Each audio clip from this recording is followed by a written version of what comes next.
Each year, Microsoft Research hosts hundreds of influential speakers from around the world, including leading scientists, renowned experts in technology, book authors, and leading academics, and makes videos of these lectures freely available.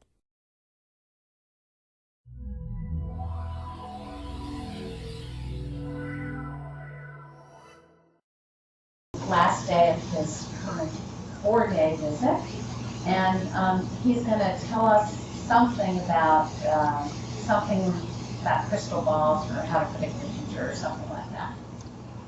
Thanks. Well, thank you, and I recognize that I'm all that stands between you and the weekend. So, I picked more of a survey talk. I'll hand wave a couple of the details, but I think I can give you enough of a plausibility argument to convince you that the claims I'm making are correct. What I put up here is a list of the papers that I will be mentioning at various points, as well as along the way some follow-up work by others or work that's a precursor to some of this that I'm going to talk about. So these are some of the names that will come up during the talk, and this paper over here is sort of a survey of some, but because it's dated, some but not all of the results in this area. So I think I picked as the title, Predicting the Unpredictable, so I shall tell you right away the punchline. And the punchline is that if you're sufficiently generous in how you measure error, then you can do really well. So the only question then is just how generous you have to be in how you measure the error. So what I want to do as a warm-up is give you a small puzzle to think about. And for those of you in theoretical computer science, this is a puzzle that you've already seen before, so I'm going to ask you to not say anything. So here is the situation. I'm going to ask you to predict successive terms in an infinite sequence of zeros and ones. And that's all the information I'm going to give you. And how am I going to measure your performance? I'm going to measure your performance by the fraction of correct predictions. Now, since it's an infinite sequence, you'll be making predictions in each term, for each term of the sequence. So that's an infinite number of predictions. It means you have the law of large numbers working for you. So I don't care how well you do on small finite pieces of the sequence, but how well you do in the long run. So that's the question. How well could you do? What kind of forecasting scheme could one conceive of, and what performance guarantee could one offer? Sorry, come again? Is the sequence revealed one at a time, or? The sequence is revealed one at a time. So you make a prediction for the next term in the sequence is revealed. And the sequence is random, or? I'm telling you nothing at all about how the sequence is generated. It could be generated by a stochastic process. It could have been a deterministic sequence picked at time 0. The sequence was independent of the prediction. The sequence is independent of the predictions.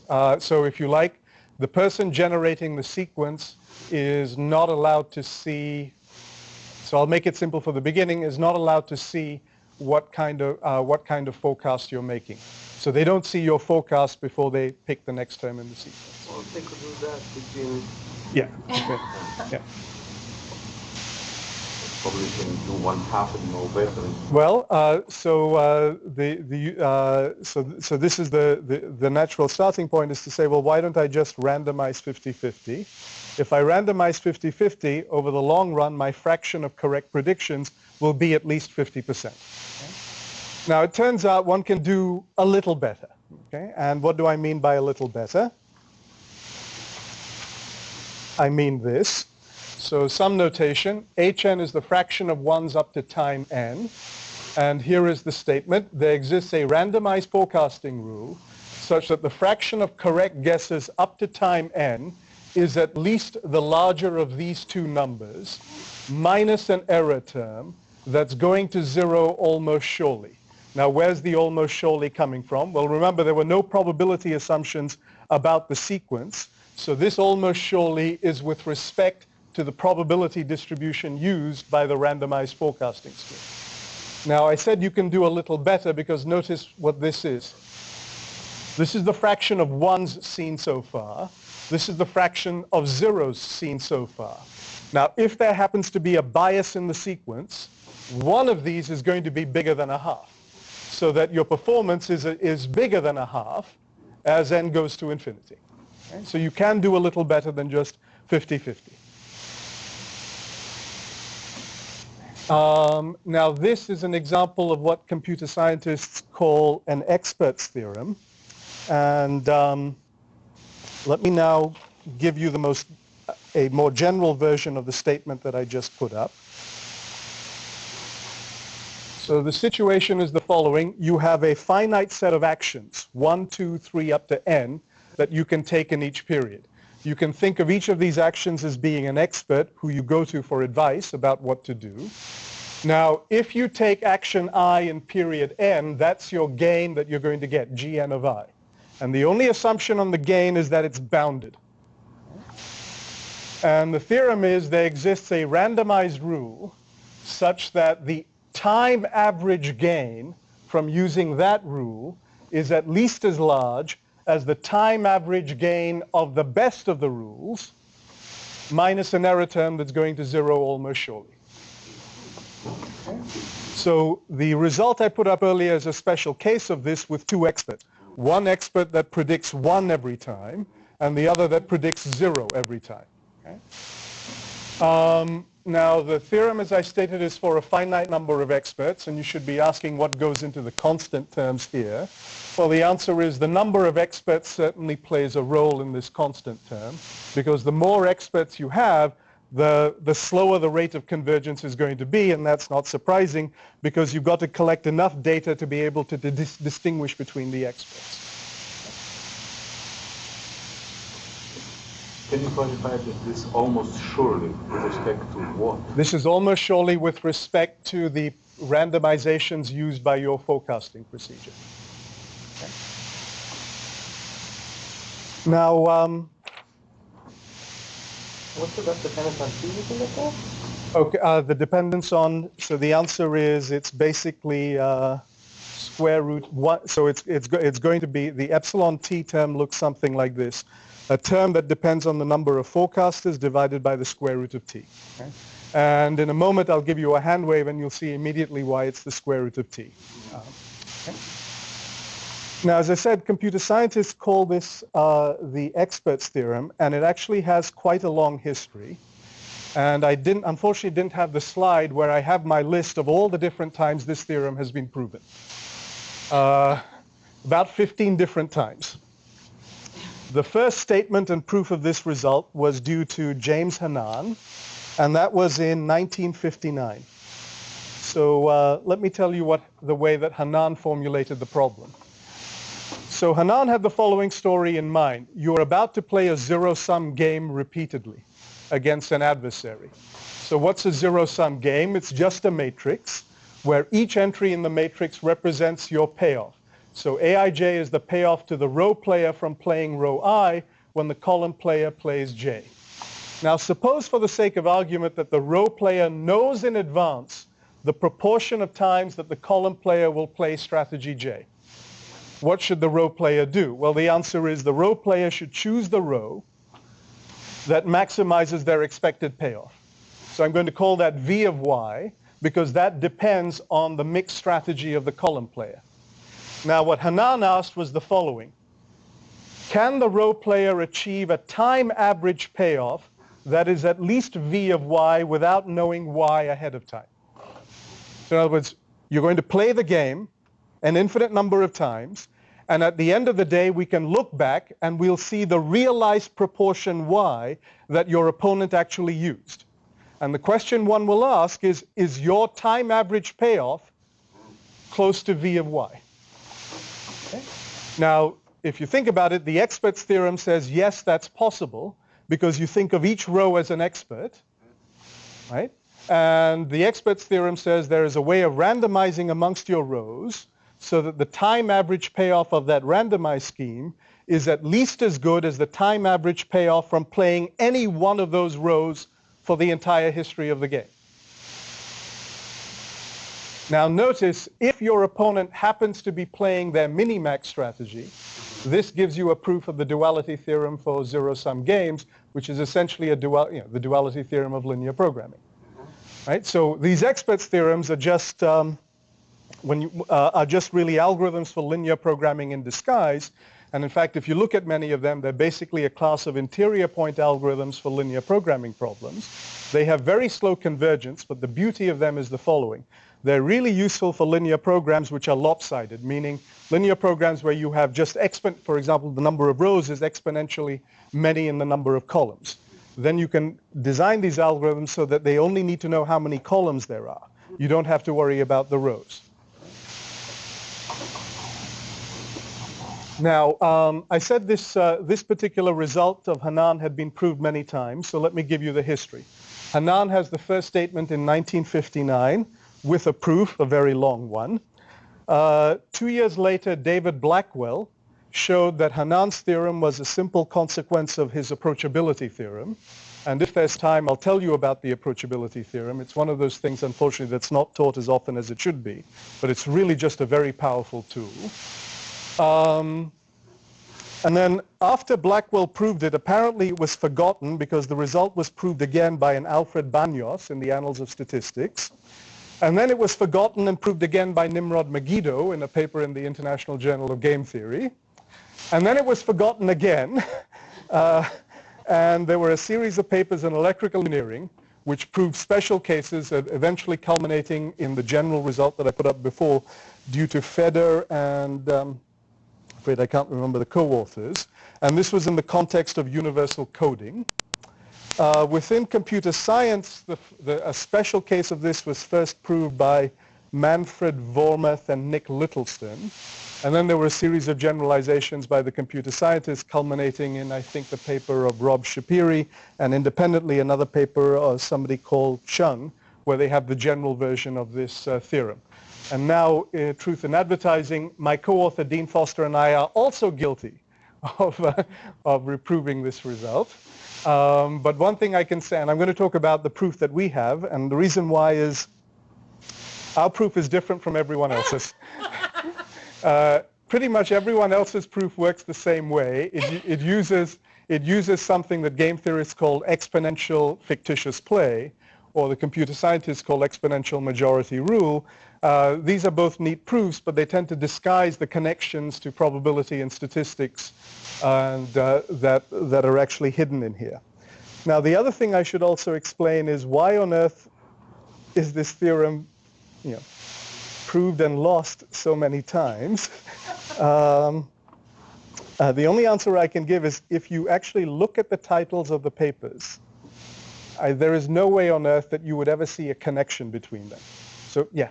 Is it by any chance identical with the theorem that Akamai has a business model? Because Akamai has a very similar flavor of trying to optimize against an unknown opponent. Right. So as I said, these kinds of experts theorems are now well established in theoretical computer science, and there's now a long history of actually refining the bounds here. So for example, one thing I didn't talk about was I said I put up the theorem for a finite number of experts, but you can imagine situations where you have a continuum of experts. For example, imagine you're doing regressions. So each expert is a collection of coefficients in a regression. But notice, now you have a continuum of experts. How do you work the theorem for that case? The other refinement that you can think about is you may not like the dependence on the number of experts in the error term because it's quite large. So you may want a smaller dependence term on the number of experts, but you pay for that by having to add a constant factor here. So there are lots of papers about trading off the dependence on the number of experts against this kind of thing. So within computer science, the result is well established, and people use it quite a lot to do a variety of things in pattern matching and searching and so on. I was trying to explain why the theorem is lost and rediscovered. And what I wanted to say was, from the titles of the papers, it's not clear that you could do a literature search to find these. Hanan's paper was called Bayes' Minimax Regret. Blackwell's paper was called Controlled Random Walks. Banyos's paper was called Pseudo Games, and then the paper by Feder and Cover had to do with universal coding. And so just looking at the titles, it's not clear that there's a connection, that one would see a connection between these papers. That's the best defense I can offer. These papers about this theorem, or was it a lemma that appeared as? No, a number of these subsequent papers. This was the focus. This was the focus of the paper. They either prove the general version, or the earlier ones prove special cases. You know, the loss functions are 0 or 1, for example. What's your probability that somebody actually proved it before? Before Hanan? Okay, so This is predicting the past. yeah, this is right. Yeah, the answer is I don't know. It's such a, when you see some of the proofs, it just looks so natural. It's hard to imagine. Okay, so in other words, if you ask me to bet that somebody before Hanan and not that, I won't take that bet. I'm willing, you know, it's quite possible that you might, some earlier result might immediately lead to this if seen in the correct light. Actually, yeah, yes. I won't mention any names, but I saw a paper as of 2 years ago, which derives the result again, which also raises an issue about naming conventions. So in computer science, it's called the Experts Theorem. My colleagues and I, because we're game theorists, want everyone to call it the Hanan Theorem, because you know, Hanan is the first one we can trace it to. But Michael Steele has this observation about naming conventions. He says, you know, it's in the context of Christopher Columbus, I think. He said the reason why Christopher Columbus is important in the discovery of America is not because he was the first, it's because he was the last. After that, it was not lost again.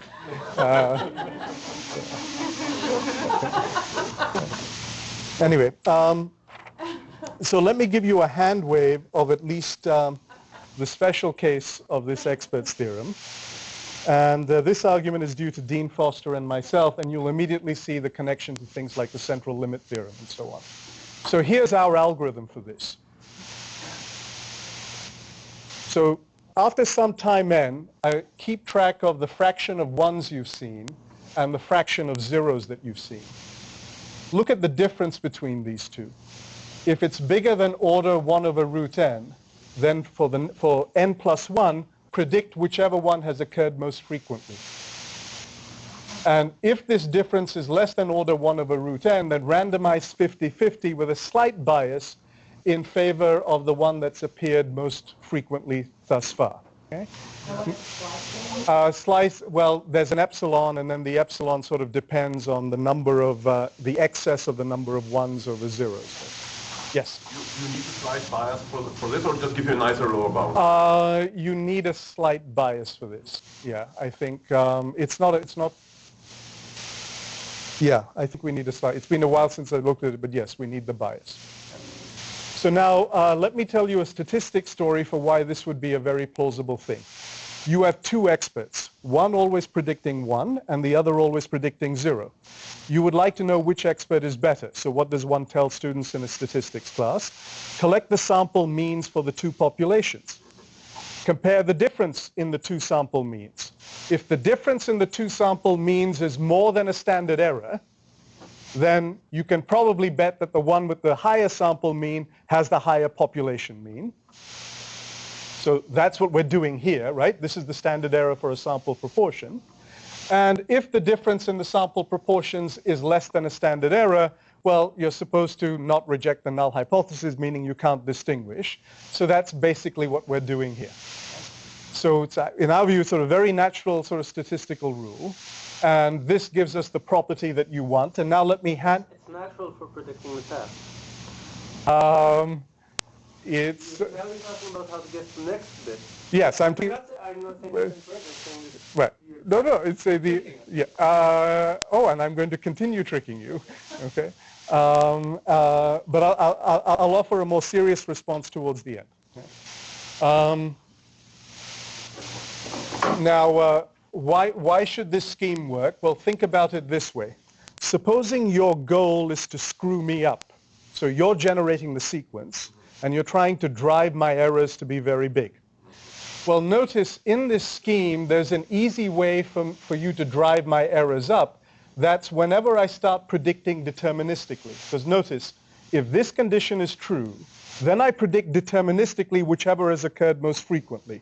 So one way you can trip me up is to hand me a long sequence of ones, because then the difference in the proportion of ones and zeros is more than a standard error. So now I start predicting ones.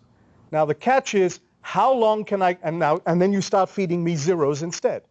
But how long can I go on like this? Well, the answer is, the moment the difference in the proportions becomes less than a standard deviation, I start randomizing again. So basically, you cannot feed me a very long sequence of zeros when I'm predicting 1 all the time. Basically, your sequence of zeros has to be on the order of root n. So the point here is, when I make mistakes, my mistakes occur on sequences of length root n. But since I care about my fraction of correct guesses, those mistakes, when divided by n, are going to 0.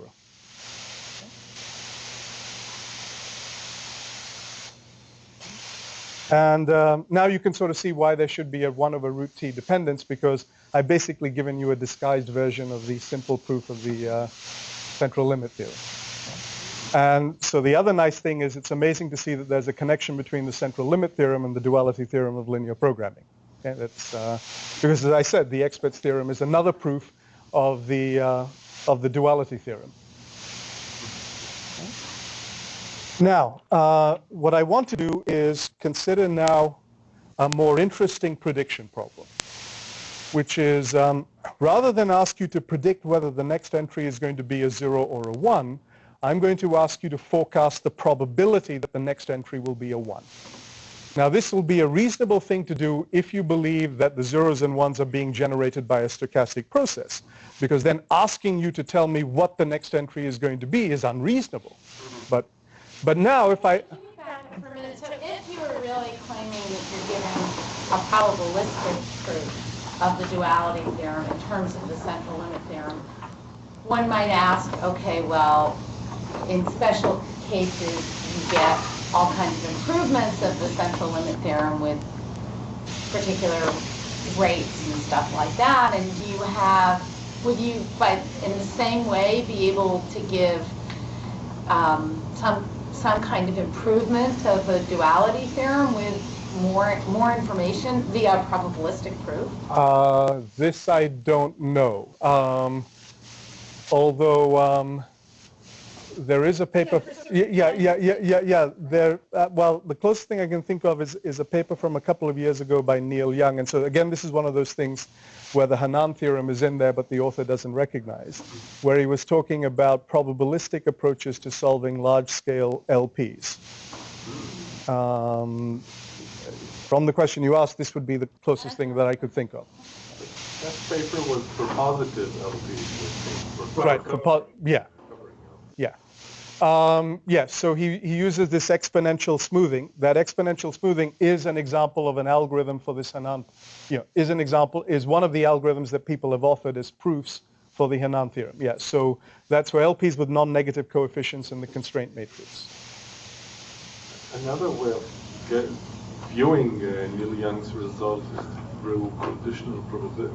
You're de-randomizing a randomized algorithm, and the exponential function come from the conditional probabilities of the de-randomization. Okay.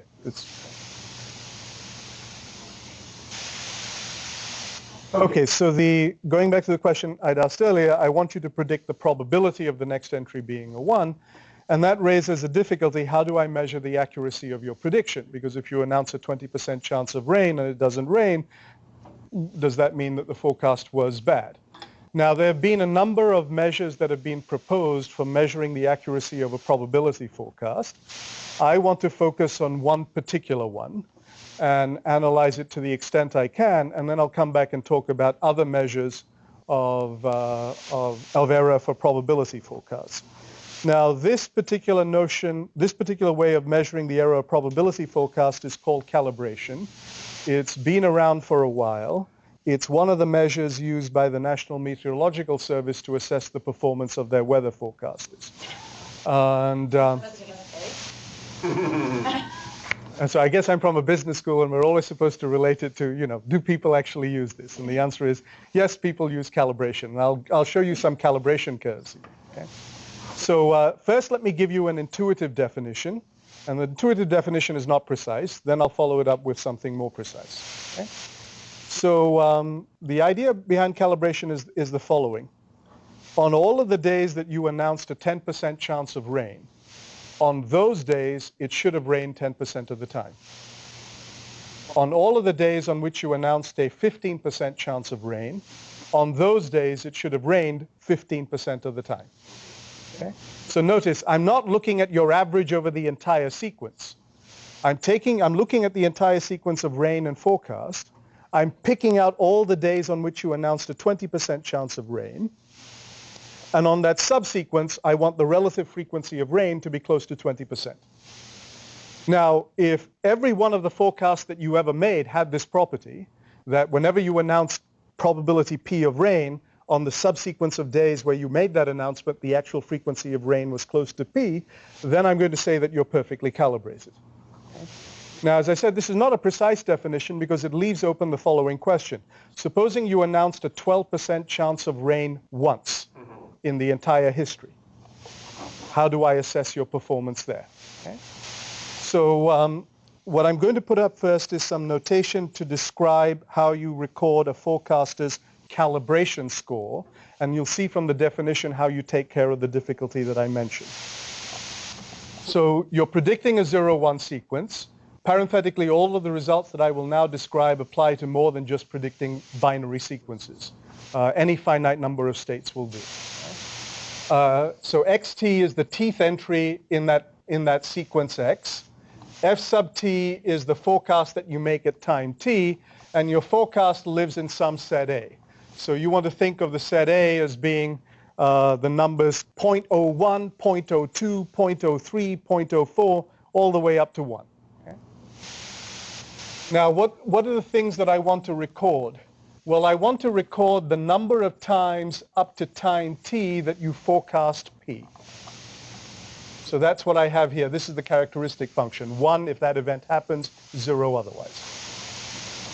I also want to record the following. On all of the days where you forecast P, what was the actual frequency of rain? By the way, I should have said I'm treating xt1 to mean rain. Okay. Now, your calibration score is going to be this. I want to look at the difference between your forecast P and the actual frequency of rain on the days on which you announce the forecast P. So that's that difference. I'm squaring it because I don't care about the sign. But now notice I'm weighting it by the frequency with which you made that particular forecast. So in other words, if you made a forecast of 12% once, then that gets next to no weight in the calibration score. So I only care about forecasts that are made with sufficient frequency. Yeah. Now, if I know that you're actually calibrating using this measure, maybe so far it's how many times that I've predicted 10%, less than 10% of the time has rained. Now, if I know that it's going to rain tomorrow for sure, probably 100%, maybe it's better for me to say 10%. I might get That's what the talk is about, right? Yes, that's what the talk is about, as I said. But I promise to give a more serious answer towards the end. But, okay. Let me turn it, well, look. Here, if you indeed knew the actual distribution that governed the sequence of rain, then your forecast should be calibrated, right?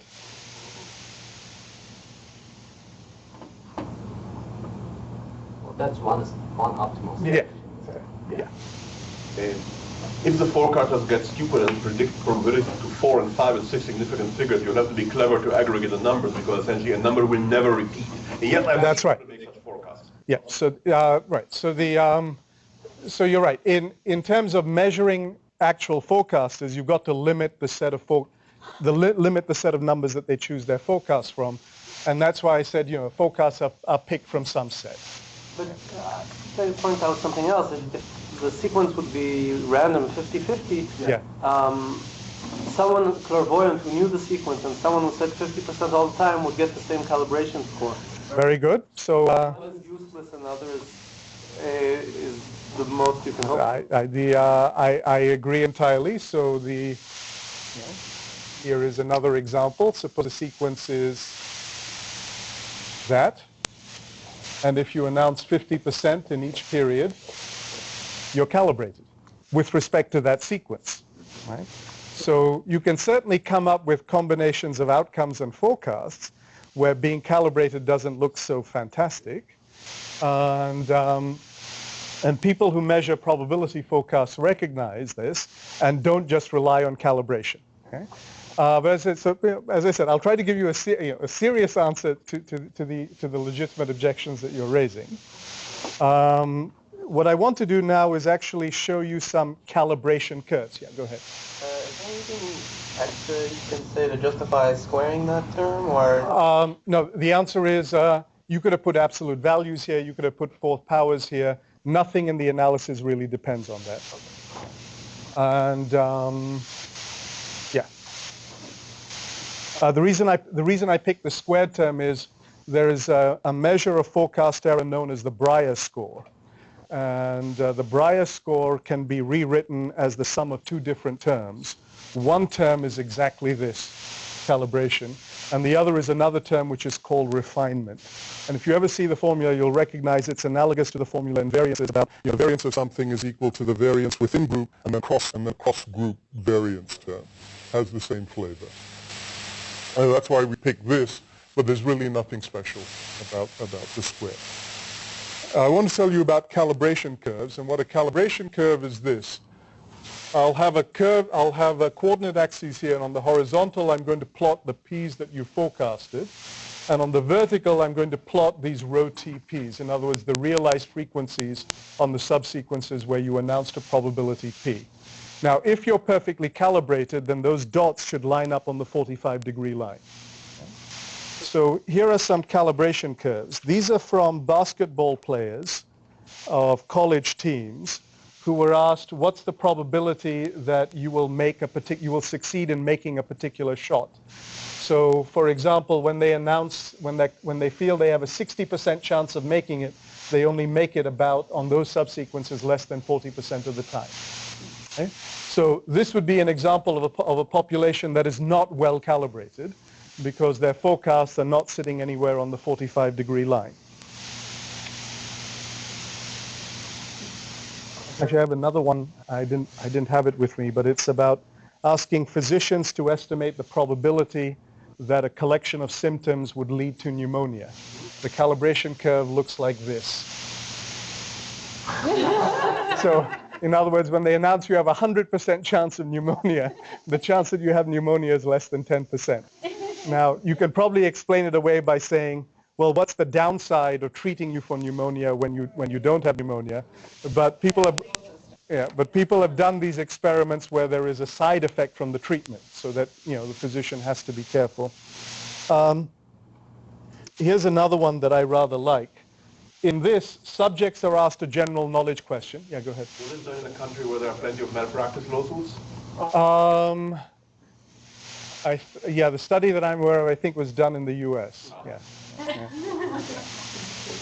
So here is another one where subjects are asked a general knowledge question, like how many books in the New Testament, and then they give their answer, and then they're asked, what's the probability that your answer is correct? So notice when they're absolutely confident that the answer is correct, on those occasions they're only correct about slightly, around 80% of the time. Well, that would be great if our school system had something that good, wouldn't it? Okay. So now here's the one that I like. This is actually for weather forecasters, and this is for Chicago. Wow. So the size of these dots represent the number of times a forecast of that magnitude was made. So as you can see, they're lined up pretty close to the 45-degree line. Huh.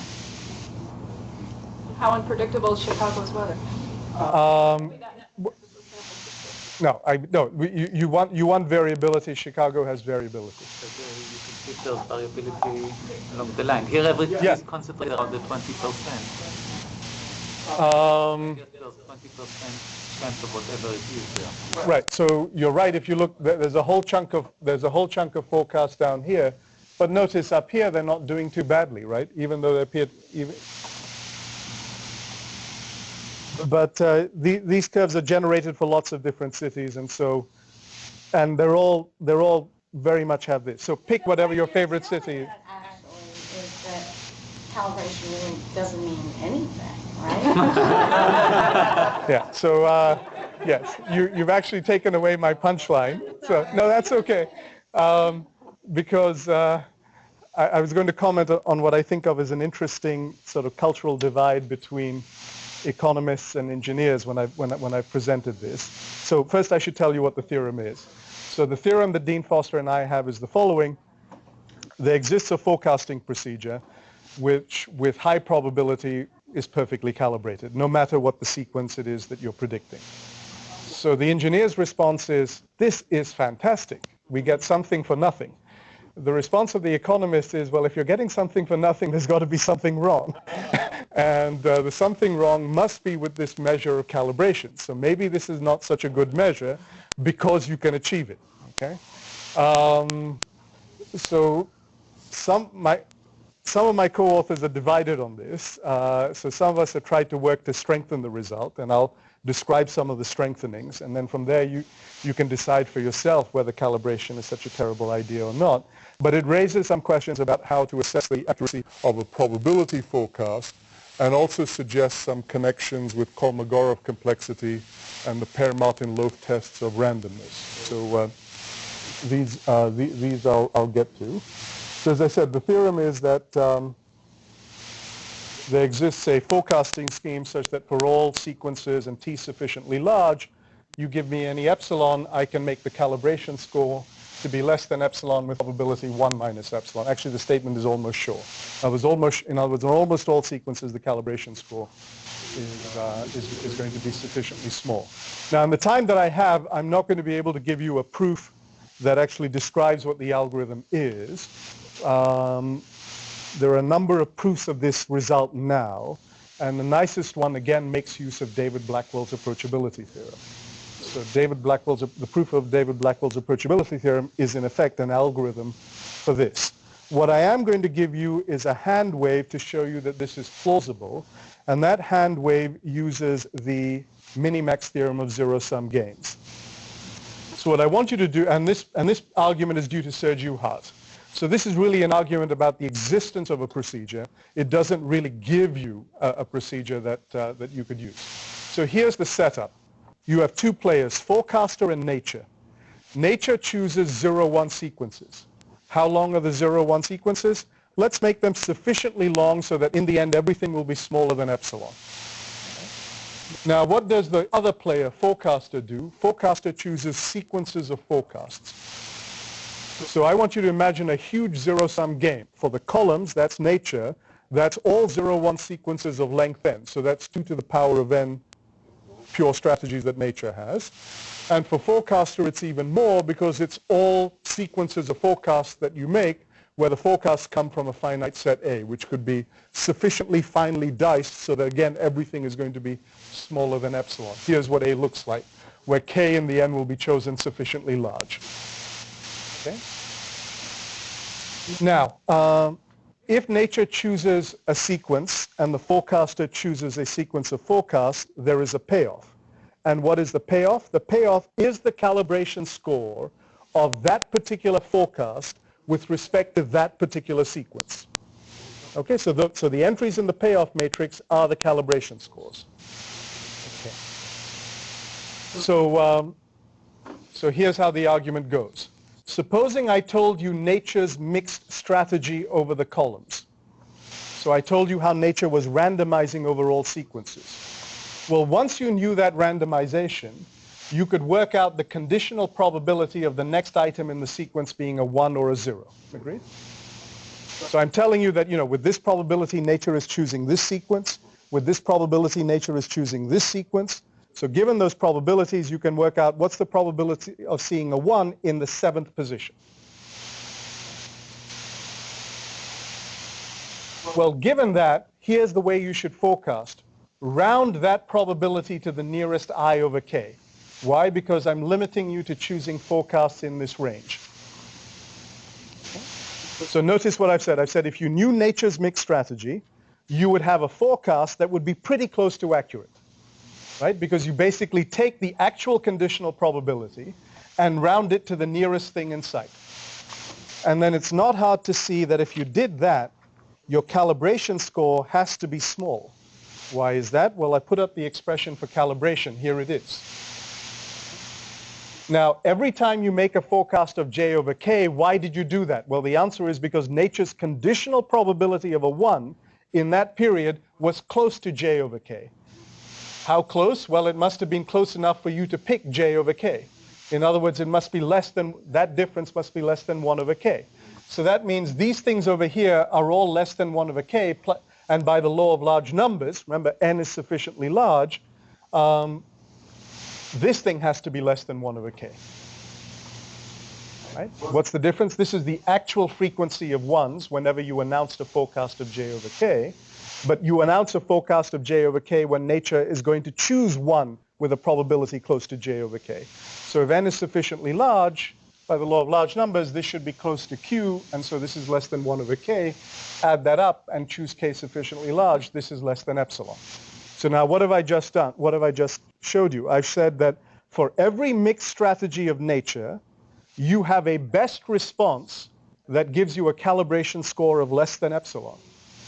Therefore, by the Minimax theorem, you must have a mixed strategy that will guarantee a payoff of less than epsilon no matter what nature does. So this is really a proof of existence because it doesn't actually give you an efficient forecasting algorithm. Okay. Now let me try to deal with the legitimate criticisms that you've raised, which is... How do you go to the constructive process? There are a number of algorithms to do that, and if I had another hour, I'd describe Blackwell's approachability theorem and then show you how the proof of that is an algorithm for this. But I can't give you a quick description of the algorithm because the algorithm involves, at each iteration, solving a finite system of equations. And so it takes some time to set up the system and then convince you that it's feasible and then it has the required properties. What is the complexity? So the complexity of the system is, so if your set A of possible forecasts is of size n, then the system of equations that you solve in each period is n squared. Would you store information about what you've seen so far? Actually, it turns out, and this is an observation of Sergio Hart and Andrew Mascalel, which is that they observed that actually the coefficients in this matrix don't change very much from one iteration to the next. So you don't actually have to solve the system in each period. You can do rank 1 updates, and so that speeds things up. So you don't need to solve it you can make minor changes in each period instead of solving the system from scratch. Depends on time. What do you mean there's no dependence on? You need like to store like 1 bit per. Oh, I'm sorry. Yes. Okay. Okay. So the original paper says you basically have to have a record of everything that's happened so far. But there's a modification of this where you don't need to keep a record of everything, just sample occasionally.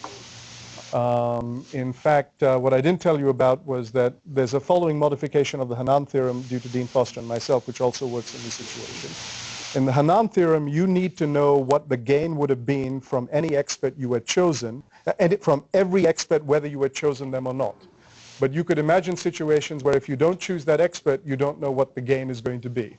There's an extension of the Rhoni theorem to take care of that, and that extension can be used here to reduce the amount of memory that you need.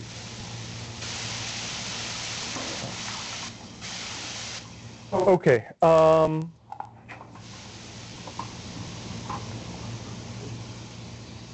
So here is the example to suggest that calibration is actually a weak criterion, and this explains why it's possible to be perfectly calibrated without any knowledge of the underlying process. So you could ask for something more. So for example, on this data set, what if you did the following? You broke this sequence up into 2 subsequences, even periods and odd periods, and now I ask you to be calibrated not just with respect to the entire sequence, but with respect to the 2 subsequences as well. Notice that would eliminate this forecast from consideration. Can you explain again what you do? Okay, so calibration, the original definition of calibration said I want you to be calibrated with respect to the entire sequence. Now I'm going to make it harder. I'm going to say, I'm going to break the sequence up into two subsequences. I'm going to partition, and then I'm going to ask that you be calibrated on each subsequence, in addition perhaps to the entire sequence. So do I know the partition ahead? The answer is you're going to tell the forecaster what the partition is ahead of time. And if you think about just breaking it up into two may not be enough, because you can think of other situations. Here's an example, right?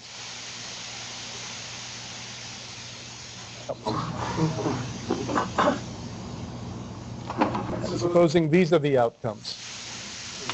Notice if you broke it up into even and odd, this wouldn't be good. So I'm going to allow you to, so I want to introduce a technical term, checking rule. What's a checking rule? A checking rule is an algorithm for selecting a subsequence. What are the constraints on the algorithm? The algorithm can use the history of the outcomes and the history of the forecast to sorry, let me start again. So what this algorithm is going to do is start from the left and scan forward, and it may stop at a particular period and check it, mark it. And then at the end, all the periods that are marked correspond to a subsequence that you're going to have to be calibrated on. Now that algorithm for deciding which entry in the sequence to mark is allowed to depend on the history of what's come, meaning the history of the outcomes and the history of the forecasts. Okay? How many such checking rules am I going to allow you? The answer is I'm going to allow you countably many. So now what's the theorem? This is due to Alvaro Sandroni, Rand Smorodinsky, and myself, which generalizes an earlier result of Ehud-Leres, which says that there exists a forecasting scheme that will be calibrated on all of those subsequences. Okay? Now, notice simultaneously, yes. Okay. And you're allowed to have countably many subsequences. You're only allowed countably many checking rules. Out of the huge possibility of checking rules, only countably many. By this criterion, does the weather still look good? Does the weather prediction still look good? Okay.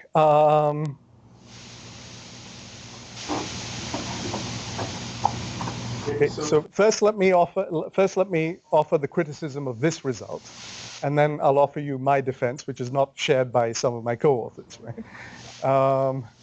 So the criticism is this: look, without knowing anything about the weather, you're telling me that I can forecast the weather. There has to be something wrong here. Okay? My defense is the following, which is that, look, if you had a particular understanding of weather, say perhaps rainfall is related to temperature or season or anything like that, my view is that understanding should be folded into the choice of the checking rules. In other words, you don't just choose checking rules arbitrarily, right? You have some belief that that the elements of this subsequence are somehow part of one family, right? And so your understanding of the theory of how what causes rain, is encoded in the checking rules. So then what is the algorithm doing? It's simply data fitting. It's saying if this is the way you think the world operates, then here are the best estimates for probabilities on those subsequences. But you're allowing me a lot. You're allowing me countably many patterns that I... Yes, I'm allowing you countably many patterns. Yes. Only countably out of continuum, right? But look, if I were to allow you uncountably many, then I have a problem with computability, right? So this is why I said I wanted to give it more. So the serious response is, look, if I try to do anything more, I sort of bump into computability constraints. So I want to argue. Notice I didn't say I'm not asserting. I want to argue there's gaps that in some sense this is the best that one could hope for. Actually, I don't think this is true, and I'll talk about some of the conjectures. So in your original bound, you had this epsilon term which depended on the number of iterations you went through. What does countably turn into if you wanted to parameterize it by the number of iterations? So the answer is in each iteration there are only a finite number of computations that you do. Once you tell me the epsilons, there are only a finite number of computations to get everything below the relevant epsilons. But all of these number of computations depend on what epsilon is chosen. In other words, what I'm saying is you give me the epsilon, and there are only a finite number of steps needed to get the calibration scores below epsilon. Okay. Right? But the number of steps will grow with epsilon, like 1 over epsilon to the, Are we going to come back and talk about proper scoring rules? Talk about what? Proper scoring rule. Right. The prior score is an example of a proper scoring rule, and it is typically used for evaluating weather forecasters in calibration. And this is a great result. Well, Carry on. right, okay, so remember the Breyer score is actually calibration plus something else, right? Okay, so as I'd mentioned earlier, there are other classes of scoring rules. One of them is called proper scoring rules. Proper scoring rules have the property that it gives the forecaster the incentive to truthfully report what they believe the probability is. Because you can think of other forecasting rules, for example, calibration, where the forecaster may not believe any of these estimates that he or she is offering you, but is offering them so that their calibration score will go down. Okay? So my response to the... What believe? Can you define that mathematically? What do you mean, what they believe? So you set up a toy situation like that if they report something different from what they believe, they incur some disutility. I don't understand what they believe. They know it's going to fall, but they'll say they something. Yeah. So for whatever reason, you believe the answer is P. Look, I have a problem with proper scoring rules. Yes, that would be. Yeah. Sorry, go ahead. You don't have to go into what the probability or belief to talk about proper scoring rules. That's the way it's been explained. But it's just a reward, or you're basically making a gamble as to how much you want to be rewarded, or how much you're willing to bet or be rewarded for making a particular prediction on a day. So you're making a wager on each day, and this is a way to get people to make wagers at reasonable ways.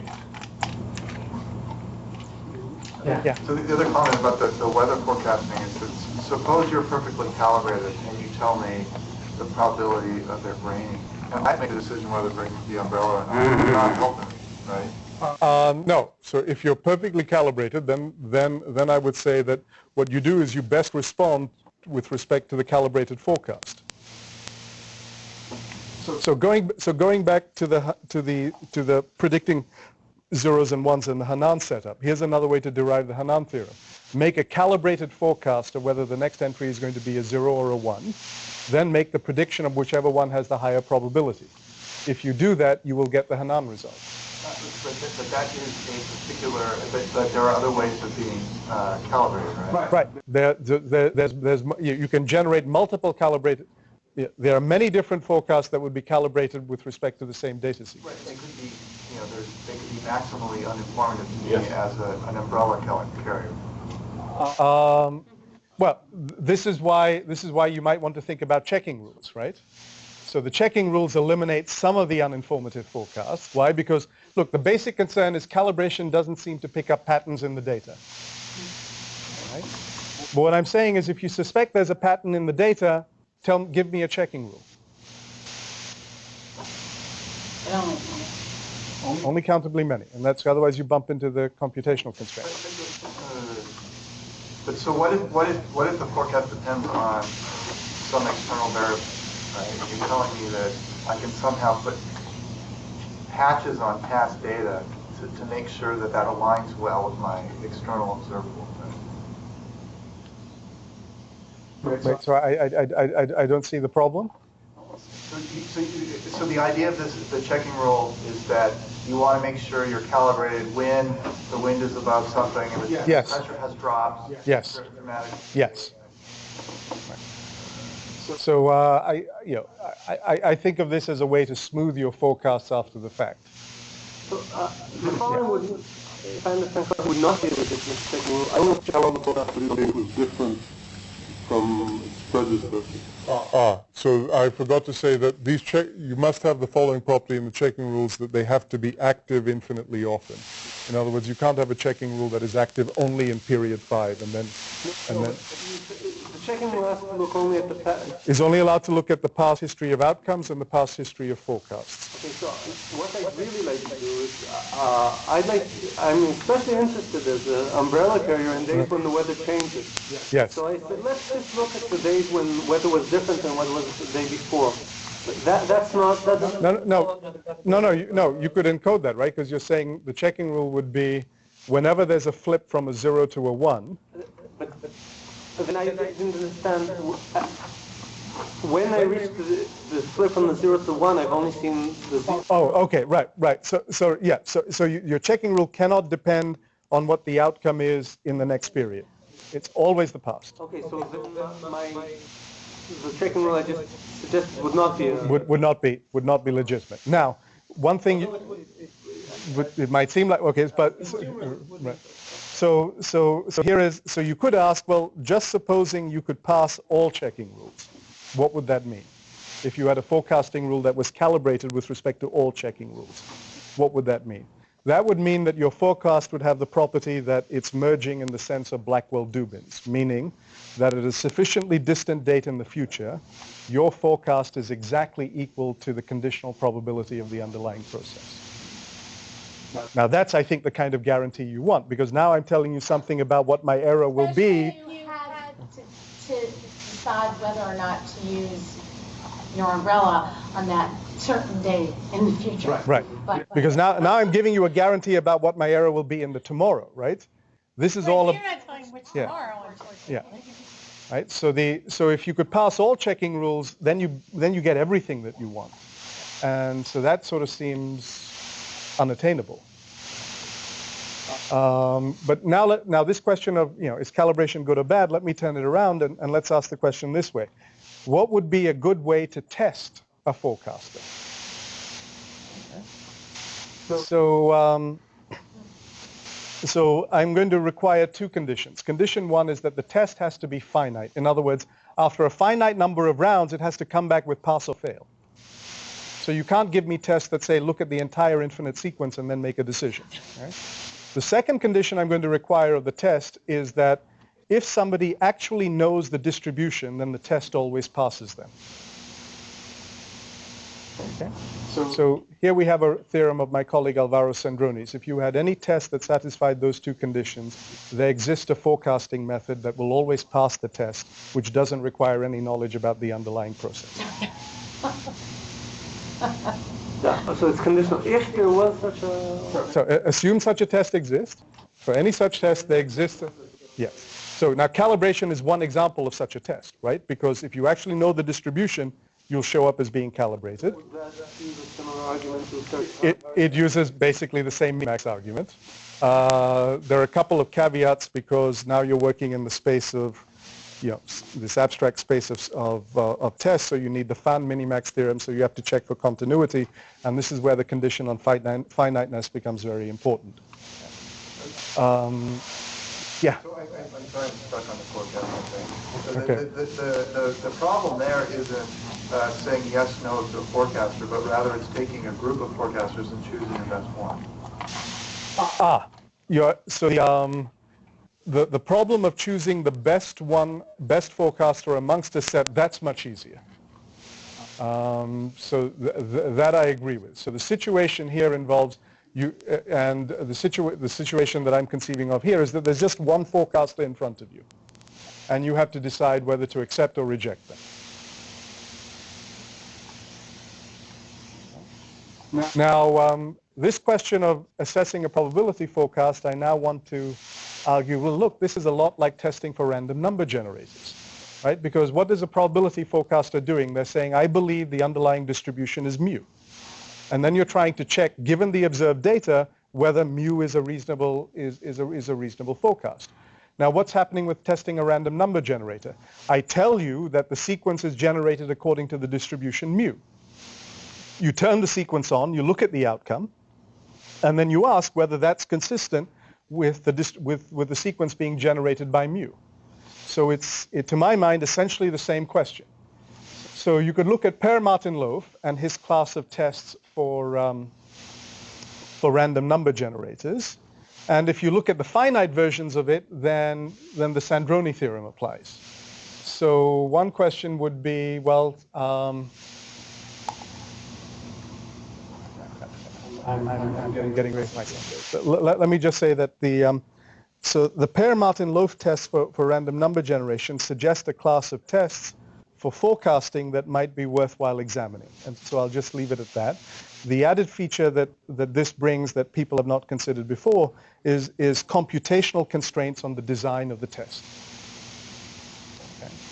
And what would be the kind of theorem one would want? This is the kind of theorem I hope would be true, which is that if you pass one of these Pear-Martin-Loaf tests, it means one of two things. You actually do indeed know what the distribution is, or you don't, but there is no computational way of distinguishing your forecast from the actual distribution. Okay. But that would be the kind of theorem I'd like to see. I haven't the faintest idea how to do that, nor do I even have any sense of whether it's plausible or not. But I'm out of time here, so I'll end for questions.